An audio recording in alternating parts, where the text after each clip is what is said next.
Baseball is known as America's pastime. It's been a part of the fabric of our country for nearly 200 years and has become a billion-dollar industry along the way. Today, we'll meet someone who is helping take the sport back to its roots with a sandlot field and some family-friendly fun, all inspired by a trip down a back road, much like the one we're on together. So why don't you hop in, travel with me? My name is JB Salceda, and this is Texas Country Reporter.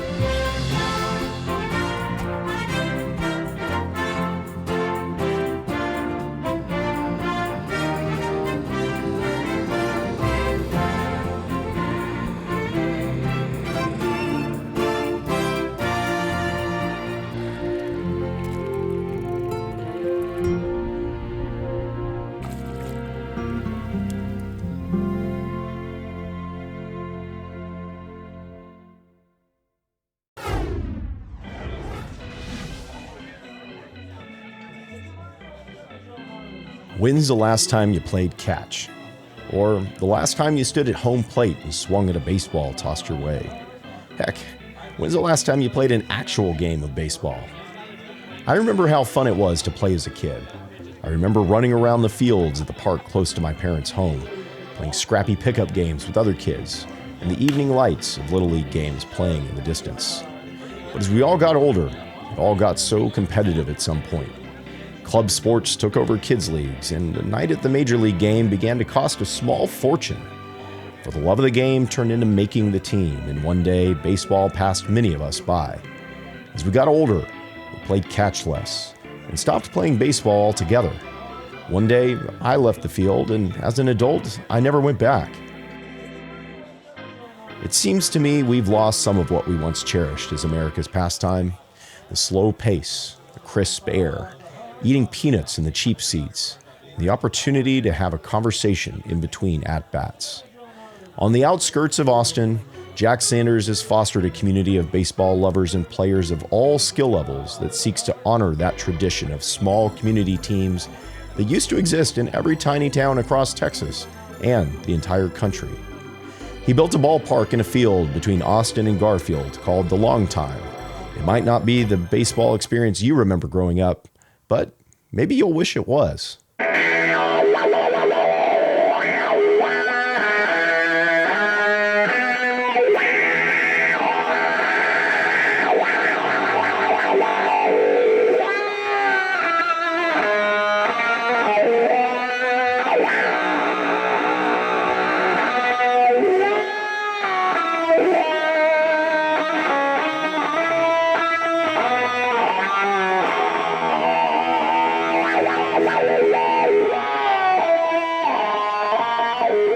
Jack's vision began with his team, the Texas Playboys, but the movement has grown into something even bigger now. Folks call it Sandlot Baseball. Sandlot alone, I think of as making your own fun. It sort of felt like there was this gap. There's the Little League baseball experience, where people go play a Little League, watch their kids play. That's one thing, and we love that. And then there's this really, really corporate, large scale, from minor league to major league expensive that felt prohibitively expensive for a lot of people to access. What I like to think about is, the person that said baseball is America's pastime said that in 1856. It was like a long time ago. Maybe it was 1870 something, but the baseball that person was witnessing when they saw that and called this sport America's pastime, they were watching baseball that was much more like what we present here today. So to call, again, I love Major League Baseball, don't get me wrong.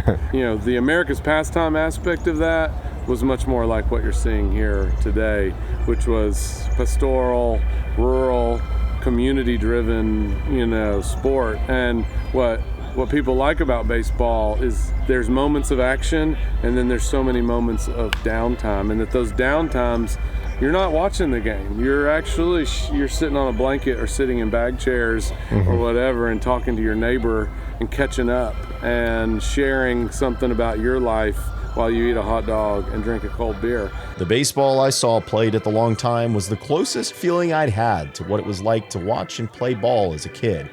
without the pressure and stress of club leagues or major league prices. I think we just forget that how easy it can be and how simple it can be. And the inspiration for it all came from a place you might not expect.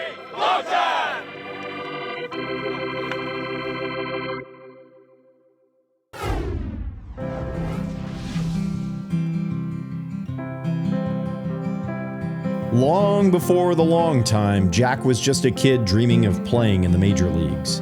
The field's creation is the culmination of a long-time intersection of two of Jack's passions, design and community baseball.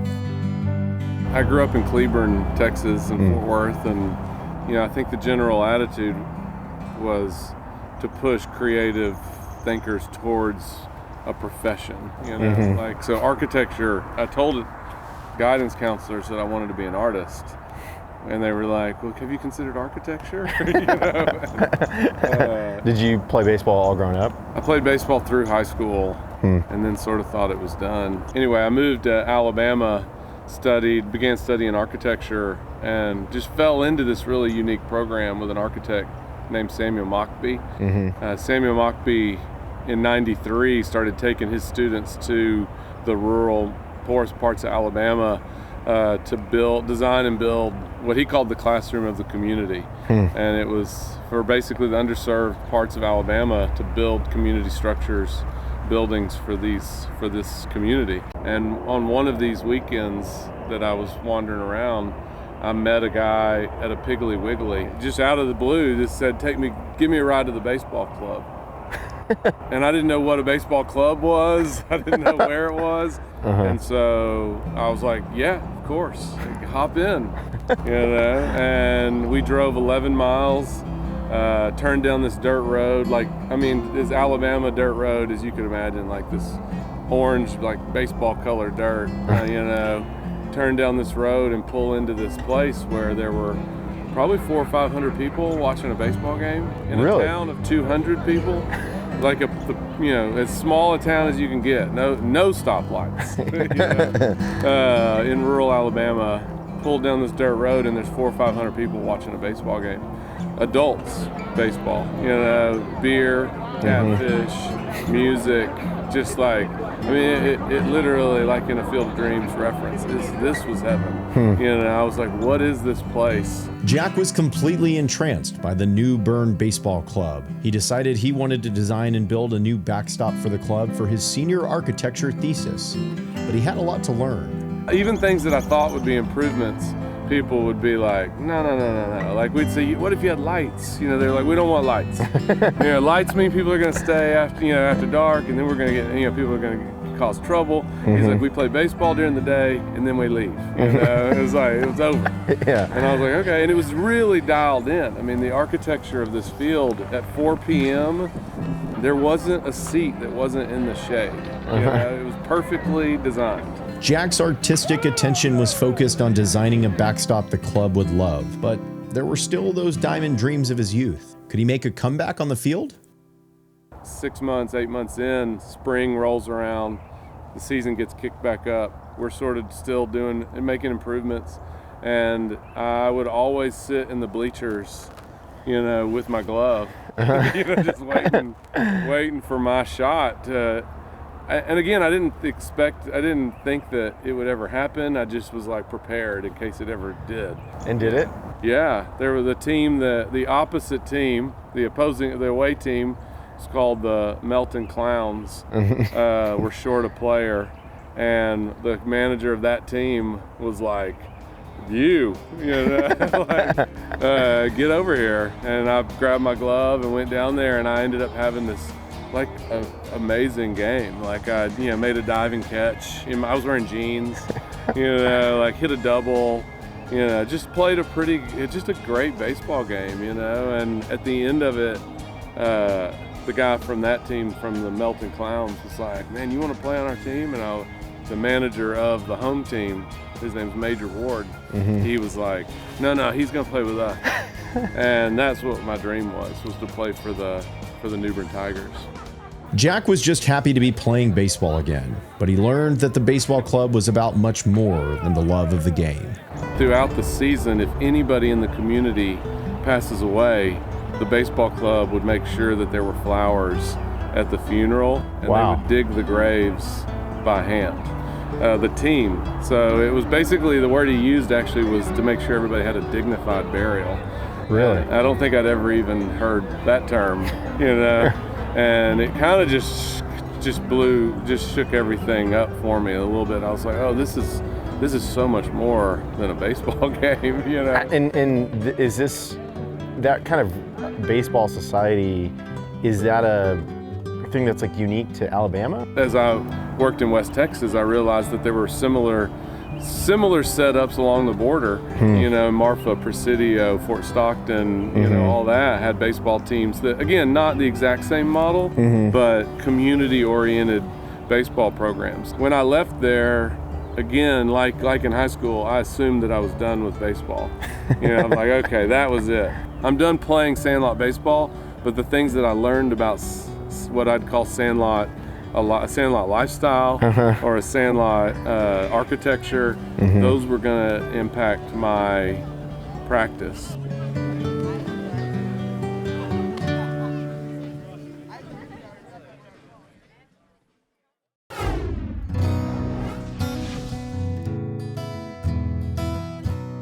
Just when Jack began his architecture career and thought his time with baseball had passed, the pastime pulled him right back in. I'd come up with this concept I called Design Build Adventure. That's my design company that I operate here now. I started that idea, started that practice, and the first project that I got was to go build a tree house at Rick Linklater's ranch in Bastrop, and it turns out he's a baseball guy. So he played baseball in college. You know, a lot of his movies had, you know, Dazed and Confused, have these baseball, you know, ties to them. That's when Jack remembered the New Bern Tigers. The two made plans to get a team together to make the trip back to Alabama to play Jack's old team. In 2006, 20 years, literally, you know, 20 years ago, I took about 25 people, you know, maybe 15 ball players, friends, girlfriends, you know, fiancés and all that. We all went to Alabama, and it was an awesome trip, and we got the crap beat out of us. Really? Oh, like 20-0. Yeah, I mean, totally got destroyed, but just had the time of our lives. And at the end of it, everybody was like, oh, well, we got to do that again. And so really the Texas Playboys was founded in that spirit of what we'd call like a barnstorming team. You know, a team that travels to go play destinations, rolls into town, you know, with their hats on, and challenges another team to baseball. So after that Alabama game, for the next couple of years, it really was like, well, where should we go now? And somebody was like, oh, I got a buddy in New Orleans, you know, we should call him. And I was like, call him. And then we'd challenge him and say, can you find us a field? We'll be there in May, and let's play, you know. So that, for many years, that's what happened. Once you play 9 innings with a group of men and women, then you go hang out. You know, like, we want to show you this. We want to take you here. You know, you stay up late together and all that. And so just started really becoming this really cool, you know, group. You know, what would happen naturally is that the New Orleans team or the Oxford team or whoever would then call us, you know, 3 weeks later and say, when are y'all coming back? They were enjoying the baseball so much, they started playing games with friends locally between trips. For the first couple of years, you know, just other teams started popping up, and we would challenge them. And at that time, we would literally go to the county office and rent the field, like in a notebook, you know, clipboard thing. You know, the city fields and the county fields have big signs that say, you know, no alcohol or no amplified music or something like that, all the things that I wanted to offer. And everybody's like, oh, it's okay. And I'm like, yeah, it's my name on the cooler and my name on the PA. So it started percolating this idea that maybe we could just build a field like the New Bern Baseball Club at some point. And so the idea for the long time was born, a field for baseball, but also a gathering place for music, food, drinks, and community. And what I like about it is that I think it's rare that you find a place that is appealing to both the kids and the adult. In this case, not only do the kids run free, and have a blast, and tell their parents that they love it, but the parents are having fun too. And quite often they come to me and tell me that they want to bring their dad or their mom here too, because it reminds them of something that they heard about. A story that I really love is I heard a kid ask his dad out here if the guy that built this place was still alive. And meaning that he thought this place was like 100 years old too. Now teams come from all around to play at the Long Time. Sandlot baseball continues to grow in Texas and beyond, something Howard Carey, a longtime Playboy teammate, helps promote on his podcast, Sandlot Revolution. It feels like a revolution. I mean, it is so radically different than the way baseball is experienced by anyone else. Howard has a batting cage called the Meantime in his backyard, where he lets local Sandlot players practice and gather. It's always nice when something Sandlot's going on here in the pavilion. It's just been amazing what it means to people and how much nostalgia there is for the game that I didn't realize was so real and still so prevalent. And one of the biggest things is that most people feel like they got kicked out of baseball. You know, at some age, it was too competitive, or not fun, or they just didn't make the team, and you just couldn't do it. And so it's been really wild hearing people's stories, and then also I've had at least 3 or 4 people tell me it saved their life. The community that's so hard to find as you get, as an older male or female, that it's saved their life. And then this is the quote that I say to everybody, and it's, I've drummed into the ground, but my favorite moment ever in Sandlot was I was about to go out to hit at the Long Time, and there was like a 7 or 8 year old boy with his dad, and he looked up at his dad and he goes, "I didn't know adults could have fun like this." And I was just like, yeah, shame on us. God dang. And you need to know that. We need to do better, and you can too. And this needs to start, like, one of the reasons I started Sandlot Revolution, I want to eventually have it be a kids thing. It's not about money. It's not about playing all the time. It's about community and being supportive and learning how to compete within yourself. When we visited the batting cage that night, the Town Lake Nightcrawlers had convened for the kind of community event reminiscent of what drew Jack to the New Bern Tigers all those years ago. We're actually here today to honor one of our coaches, Coach Kent, who passed away last week. We actually met him here. He walked up on us looking for batting cages and joined our team. It was very early on in our formation. He battled cancer for 2 years and finally it got the best of him, and it's terribly sad, but he was amazing. So we're just here to honor him and in the place where we met him and get some reps in. It's such a great thing that like so many people who didn't know each other 3 years ago have come together, and we love each other so much at this point that helping each other get through this. I'm a lawyer. We've got professional video editors on the team. We've got construction workers. We've got all kinds of people who didn't know each other mostly 3 years ago. But we all came together just because we love baseball, and I think we're lucky just to have such an amazing group of people on this team. But it's really just the game that brings us together. It's just a great group of people. We started on a tiny little field, a bunch of people who hadn't played baseball in years. Now we're playing 22 games a year, and we're traveling to Durham this year. So it's really just amazing how much has grown out of something so small to start with, and just because we all love each other and love baseball.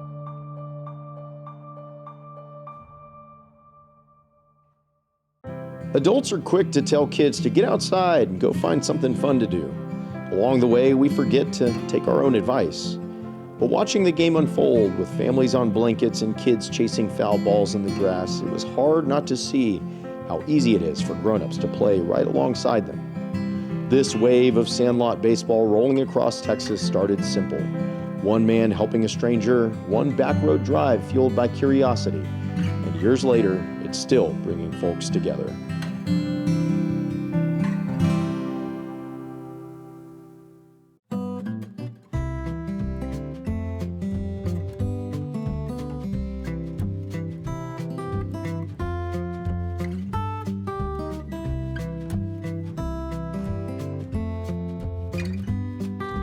look forward to next week when we'll continue on this journey down the back roads of Texas. Until then, my name is JB Salceda, and this is Texas Country Reporter.